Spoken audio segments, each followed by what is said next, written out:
دیر نماز پڑھی ہے نا، کم سے کم حضور کا جو طریقہ کار ہے وہ یہ ہے کہ اتنی دیر ذکر کرے، بیٹھ کے ذکر کرے۔ آپ علیہ السلام نے فرمایا، سیدنا ابو امامہ روایت کرتا ہے کہ نبی کریم صلی اللہ علیہ وسلم نے فرمایا میرے نزدیک طلوع آفتاب کے وقت تک بیٹھ کر اللہ کا ذکر کرنا، اللہ اکبر، الحمدللہ، سبحان اللہ اور لا الہ الا اللہ کہنا اولاد اسماعیل میں سے 2 یا اس سے زیادہ غلام آزاد کرنے سے زیادہ بہتر ہے۔ اسماعیل علیہ السلام کی اولاد میں سے کوئی کسی کو پکڑ کے غلام بنا لیتا اور وہ 2 اولاد نبی کی اولاد سے۔ اور پھر آپ نے فرمایا اسی طرح نماز عصر سے مغرب تک، غروب آفتاب تک اللہ کا ذکر کرنا میرے نزدیک اولاد اسماعیل میں سے 4 غلام آزاد کرنے کی۔ کون کرتا ہے 4 دن؟ اور یہ مسند احمد کے اندر ہے 22194 یہ حدیث۔ میں کہتا ہوں کون پڑھتا ہے کوئی ذکر اذکار؟ اور نبی کریم صلی اللہ علیہ وسلم نے جتنا اس ذکر کے بارے میں فرمایا کسی کے بارے میں نہیں فرمایا۔ آپ نے فرمایا اس سے اعلیٰ کلمے دنیا کے اندر نہیں آج تک اترے، سبحان اللہ والحمدللہ ولا الہ الا اللہ واللہ اکبر، فرمایا اس سے اعلیٰ کوئی نہیں اترے۔ اور پھر یہاں پر اللہ تعالیٰ، میں یہ آپ کو اب تقید کہتا ہوں، کوئی آدمی بھی جو شروع کرنا چاہتا ہے نا وہ صبح کے وقت سب سے پہلے اپنی مناجات شروع کرے۔ کے وقت کیا مانگتے ہیں؟ 1:30 بجے جب سونا، 12 بجے سونا، تہجد کے وقت کون سی آنکھ کھلنی؟ تراویح پڑھ کے جان چھڑا کے آ جاتے ہیں، وہ کون سی آنکھ کھلنی ہے؟ بتائیں نا مجھے۔ اور میں آپ کو یہ بات بتا دوں، تسبیحاں میں نے نکال لی ہیں، آپ بھی لے لیں۔ 3 تسبیحاں سبحان اللہ والحمدللہ ولا الہ الا اللہ واللہ اکبر، تہجد کے وقت کرنی۔ 3 تسبیحاں یہ سبحان اللہ والحمدللہ ولا الہ الا اللہ واللہ اکبر۔ 1 تسبیح چوتھا کلمہ لا الہ الا اللہ وحدہ لا شریک لہ لہ الملک و لہ الحمد وہو علی کل شیء قدیر۔ اور 1 تسبیح اللہ کے خزانوں میں سے لا حول ولا قوت الا باللہ، یہ اللہ کا خزانہ ہے، راز ہے اس کا۔ یہ وہ شے کہ میں کہتا ہوں اس کے یہ بندہ اس پہ ہو جائے نا تو بندے کا سب غم ہی دور ہو جائے، یہ ایسی کیسی شے ہے۔ اور اس کے بعد 2 تسبیح، 3 تسبیح استغفر اللہ۔ قرآن مجید میں آتا ہے کہ جب سحری کا وقت قریب آتا ہے وہ استغفار کرنا شروع کر دیتے ہیں، استغفار، استغفر اللہ، استغفر اللہ۔ حضور نے بھی فرمایا، میں وہ رہ گئی ہیں باتیں، وقت تھوڑا تھا، فرمایا میرے قلب پر بھی پیغمبر نے فرمایا غبار آ جاتا ہے، کبھی کبھی میرے پیغمبر نے، آپ نے فرمایا میرے دل پہ بھی غبار۔ پھر میں کثرت سے استغفر اللہ 70 دفعہ ایک وقت میں کہتا ہوں استغفر اللہ۔ صحابہ نے گنا اور دیکھا رات کو رسول پاک سو رہے، صحابی پہرے کے لیے دروازے پہ، کہتا جاؤں پہلو بدلیں، اللہ اکبر، پہلو بدلا، یہ محمد کا پہلو بدل رہا ہے صلی اللہ علیہ وسلم۔ اب پہلو بدلا سبحان اللہ، اب پہلو بدلا اللہ اکبر، اب پہلو بدلا لا الہ الا اللہ۔ یہ نبی کی کروٹیں ہیں، نبی کی کروٹیں ہیں، ایک غفلت کی کروٹیں ہماری ہیں۔ اللہ نے کہا ہم ان کی کمروں پر اور ان کی پشتوں پر داغ لگائیں گے قیامت کے دن۔ یہی پشتیں تھی نا جو غفلت میں رات کو ادھر ادھر کر کے سوتا تھا، دین کو پشت موڑ کے چھوڑ گیا تھا، یہی تھی نا۔ ہم اللہ نے کہا ہم لگائیں گے، ایک نبی کی کروٹ، ایک ہماری کروٹ۔ اور پھر ایک آخر میں جب یہ میں بتاتا ہوں آپ کو جتنی مشکل بنی ہوئی ہو نا، یہ کام 40 دن اسی طرح جاری رکھیں، آخر میں 200 دفعہ یا اللہ یا اللہ یا اللہ یا اللہ یا اللہ یا اللہ یا اللہ یا اللہ یا اللہ یا اللہ، ایک سانس میں، ہر سانس میں 10 دفعہ کہنا ہے اور 200 دفعہ تک لے کر جائے۔ اس کے بعد پکار کر دعا کرے۔ میں دیکھتا ہوں آپ سب کو کیسے نا امیدی ہوتی ہے۔ انشاءاللہ العزیز جب ایک سانس میں 10 دفعہ یا ربی یا اللہ یا ربی یا اللہ یا اکیلا یا اللہ یا اکیلا یا ربی، یہ 200 دفعہ تنہائی میں بیٹھ کر کرے، دعائیں اس طرح قبول ہوتی چلی جائے گی، بندے دامن بھر دے گا، بندے کا کسی جگہ رہنے نہیں دے گا کوئی کمی۔ ذکر کرنے کوئی نہیں، صبح دہی کے کنڈے چڑھا کے سو جانا ہے نہیں، 7 فرق مجھے دن میں کچھ نہ ہو، کیا فائدہ یہ افطاریوں کا اور سحریوں کا جو بندے کو غفلت میں نہیں۔ اس لیے کافرانہ افطاریوں اور سحریوں سے میں تو جان چھڑا لی، یہ اللہ تعالیٰ نے مجھے حضرت صاحب کے دور میں یہ دوسرے دوستوں تک بھی پہنچا دیں۔ اچھا، تیسری بات اس کے اندر یہ ہے کہ پچھلی دفعہ اذکار ہم نے دیے تھے، وطر پڑھنے کا طریقہ، وہ سارے خطبے دوبارہ شیئر کر دیے گئے ہیں اور وہ اذکار جو ہیں دوبارہ واٹس ایپ گروپ میں بھیج دیے جائیں گے۔ آپ ان کا پرنٹ آؤٹ نکلوا لیں اپنا، کوئی آدمی نکلوا کے یہاں سے 100-200 کے قریب جو ہے وہ رکھ دے اگلے جمعے تک، چلو وہ سب کے پاس اذکار اور وطر کا طریقہ دونوں جو ہے وہ لے لے، تو صدقہ جاریہ کے طور پر وہ آگے سے آگے آپ لوگوں کو پھیلا دیں۔ وہ میں اس کی تصحیح بھی کر دوں گا، اس کی عربک کے اوپر جو اس کے ہیں زیر زبر کے نشان وہ بھی میں لگا دوں گا۔ روزہ بڑی نعمت ہے، لیکن جس کو ان دنوں کے اندر تہجد نصیب ہو جائے اس سے بڑی کیا بات ہے۔ تو نبی علیہ السلام نے 11، 13، 15 رکعتیں اس کے اندر پڑھی ہیں۔ آپ علیہ السلام جو تھے معمول یہ تھا کہ عشاء کی نماز کے ساتھ وطر نہیں پڑھتے تھے، اور وطر وہ صبح تہجد کے وقت پڑھتے تھے، تو اس سے پھر وہ 8 رکھتے ہیں اور اس کی تہجد کی، اور 3 رکھتے ہیں وطر کی ہو جاتی ہیں۔ تو نبی علیہ السلام پھر اس کو کبھی 3، کبھی 5، کبھی 7، کبھی 9، اور کبھی 11، کبھی 13، اور کبھی 15 تک بھی چلی جاتی تھی۔ یہ روٹین آپ علیہ السلام کی تھی۔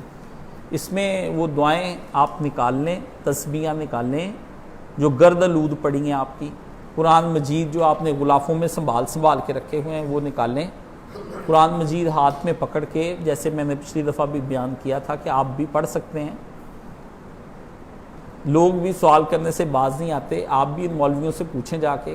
ایک بندہ کہتا ہے کہ قاری کو آگے کھڑا کر کے تراویح میں آپ پیچھے نماز پڑھتے ہیں، تو آپ ہمیں یہ بتائیں کہ یہ کس لیے؟ تو علماء نے یہ جواب دیا کہ اس لیے ہے کہ ہم قرآن سنتے ہیں، قرآن سننے کا بھی اجر ہے، بندے بھی باز نہیں آتے۔ اس نے کہا پھر یہ اگر اس طرح قرآن سننا اجر ہے تو کوئی آدمی MP3 کا لگا کے کان کو تو اپنی نماز شروع کر لے تو اس طرح اجر ہے، کیونکہ مقصد تو سننا اجر ہے۔ فلسفے جب آپ گھڑیں گے تو لوگ نئے نئے سوال بنا لیں گے۔ چپ کر کے اپنا جو ہے قرآن مجید ختم کریں۔ قرآن مجید ختم کرنے کا طریقہ یہ ہے، ہر نماز کے ساتھ 4 صفحے قرآن مجید کے آپ پڑھ لیا کریں، انشاءاللہ پورے رمضان میں ایک قرآن کی تلاوت ہو جائے گی۔ ہر نماز کے ساتھ 8 صفحے پڑھ لیا کریں، 2 قرآن ہو جائیں گے، اور ہر نماز کے ساتھ 12 صفحے پڑھ لیا کریں تو 3 قرآن مجید آپ کے ختم ہو جائیں گے۔ اپنا ایک قرآن مجید رکھیں جو آپ کا ہو، آپ جب مر جائیں تو آپ کے بیٹے کے پاس آپ کی وراثت کے طور پر جائے۔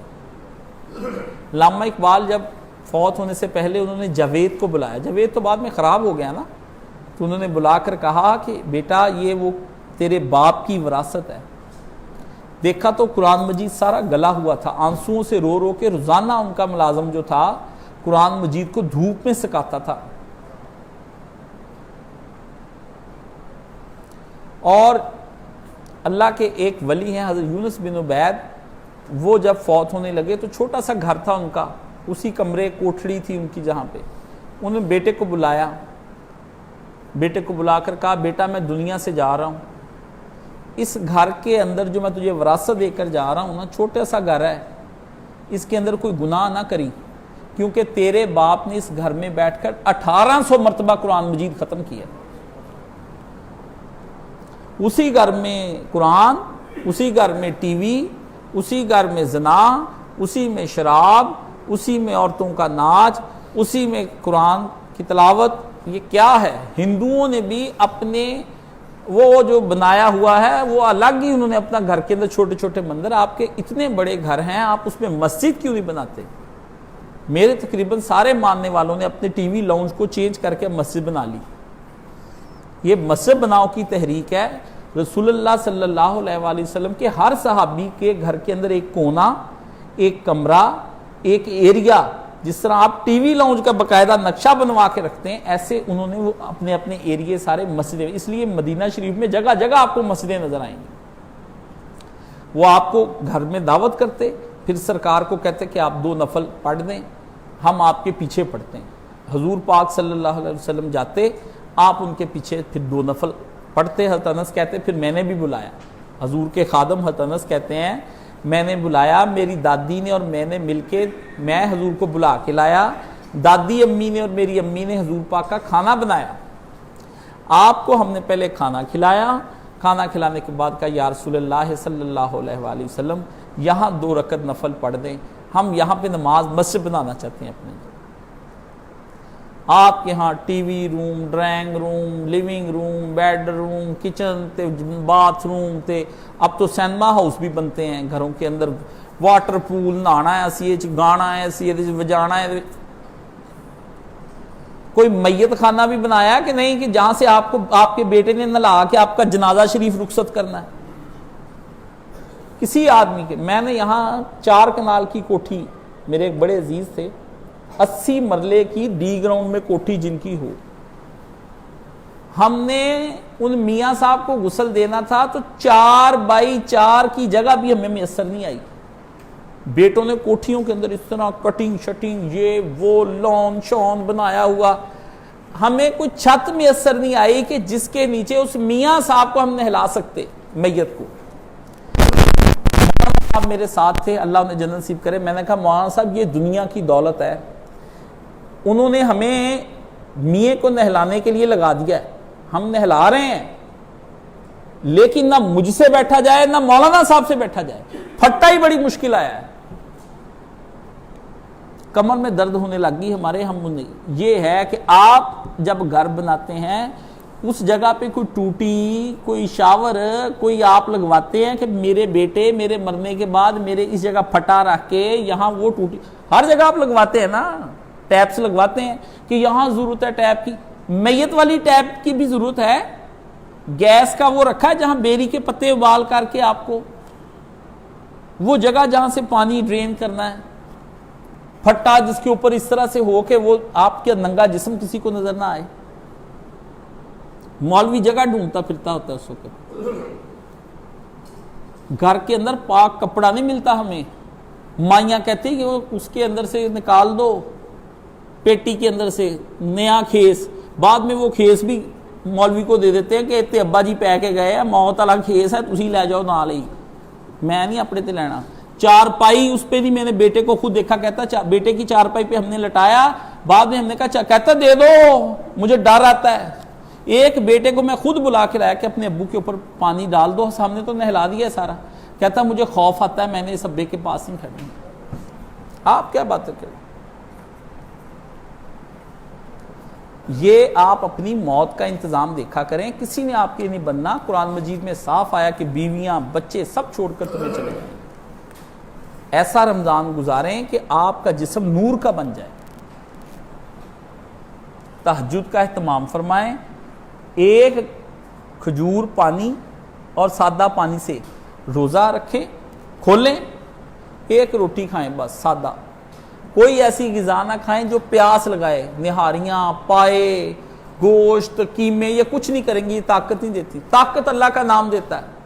پیارے نبی نے 2 مہینے روٹی نہیں کھائی, کہاں سے تھا, کھڑے ہوتے تھے, جرت نہیں تھی دشمن کی حضور سے باتیں کر, کہتے آنکھ نہیں ملائی جاتی تھی نبی علیہ السلام سے, اتنی نورانی طاقت تھی آپ کی. علی مرتضیٰ پراٹھے نہیں کھاتے تھے سویرے اٹھ کے, بھی میدے دے پراٹھے منگا لو, تے چھیدے دے نہاریاں منگا لو. جسے بخشی ہے تو نے نانے جویں اسے قوت حیدری بھی عطا کر. اقبال نے کہا یا اللہ اگر تو نے ہمیں جو کی روٹی نصیب کی ہے نا تو اس جو کی روٹی کے اندر اتنی طاقت رکھ دے کہ خیبر الٹ کے رکھ دیں یہودیوں کا. مسلمان اتنی روٹی نہیں کھاتے تھے جتنی آپ کھا رہے ہیں. توبہ توبہ, یہ افطاری رسول اللہ نے نہیں کی, نبی علیہ السلام نے سادہ پانی کے ساتھ افطاری کی ہے. اتنی نہیں کھائی کہ اس کے بعد نماز مغرب اور عشاء دونوں پڑھنی مشکل ہو جائیں, اور اتنی کھا لیں کہ پھر آپ کی آنکھ فجر تک نہ کھلے اور آپ کو گھر والے ہلا ہلا کے 15 منٹ پہلے آپ کے منہ میں روٹی ٹھونسنی شروع کر دیں. غفلت کی راتیں رمضان کی نہ بنائیں, یہ صرف کھانے کی وجہ سے آپ کا ہوگا. تو اللہ تعالی ہمیں نورانی جو ہے وہ راتیں گزارنے کی توفیق عطا فرمائے. خوشی کے ساتھ رمضان کو ویلکم کریں, قرآن مجید کھولیں, اس کو روزانہ پڑھیں, بوسے دیں, سینے سے لگائیں, اس کی مہجوریت پر خدا سے پناہ مانگیں کہ اللہ میں کتنی دیر تیرے قرآن سے دور رہا ہوں. سینے سے لگائیں, اس کا استقبال کریں. یہ بڑے دیر کے بعد آتا ہے, سال بعد بھی آپ نے اس کو مہمان نہ بنایا, سال بعد بھی اس قرآن مجید کو نہ آپ نے کھولا, کتنے دکھ کی بات ہے. آپ کا یار آپ کے لیے قبر میں روشنی کرنے والا اکیلا تنہائی میں ایک کونے میں پڑا ہوا ہوتا ہے اور آپ کا انتظار کرتا رہتا ہے کہ کب میرا دوست مجھے کھولے, مجھ سے بات کرے. مجھے اس سے برسوں بات نہیں کرتا. یہ نہ کریں, یہ قرآن کے ساتھ ظلم نہ کریں.